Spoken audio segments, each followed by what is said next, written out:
Opening জুটি এবার একদম লক হয়ে গেছে, ঈশান কিষান আর অভিষেক শর্মা। সঞ্জু স্যামসন এবার হয়তো বাদ যাবে, আর ঈশান কিষান কিপারটাও ভালো করছে।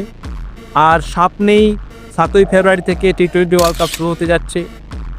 অস্ট্রেলিয়া, নিউজিল্যান্ড, সাউথ আফ্রিকা আর ইংল্যান্ড হচ্ছে ভারতের মেন প্রতিপক্ষ দল।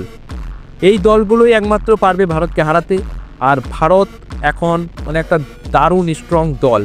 ভারতের সব জায়গাগুলো একদম কভার হয়ে আছে, batting, bowling, middle over, wicket সব কিছু কভার।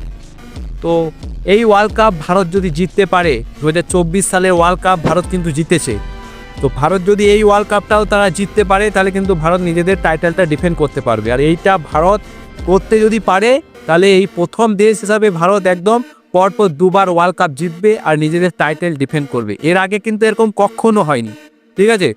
তো এই ভারতের কাছে একটা সুযোগ থাকবে, কারণ নিজেদের ঘরের মাঠেই খেলা হচ্ছে। আর শ্রীলঙ্কায় যদি পাকিস্তান ভারতের ম্যাচ না হয়, ভারত তো প্রথমেই 2 পয়েন্ট পেয়ে যাবে।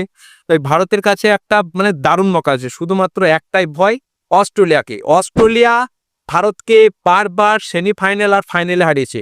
এই গত 2023 সালের ওয়ার্ল্ড কাপটা দেখো, ওখানে অস্ট্রেলিয়া ভারতকে একদম সেমিফাইনালে হারালো, পরপর 10টা ম্যাচ জিতে গেল, একদম ফাইনালে ভারতকে হারালো। ভারতের একটাই ভয়, সেমিফাইনাল বা ফাইনাল, সেটা হচ্ছে অস্ট্রেলিয়া, নিউজিল্যান্ড আর সাউথ আফ্রিকা। কিন্তু এইবার ভারতের সবাই একদম প্রথম থেকেই, অভিষেক শর্মা, ঈশান কিষান, তারপর তিলক বর্মা ফিট হয়ে গেছে এখন, সূর্যকুমার যাদব কিন্তু দারুণ খেলছে, দারুণ ফর্মে আছে। হ্যাঁ, একটাই কিন্তু ভারত মিস করবে, সেটা হচ্ছে বিরাট কোহলিকে। বিরাট কোহলির মতন প্লেয়ার কিন্তু ভারতে এখন খুবই কম।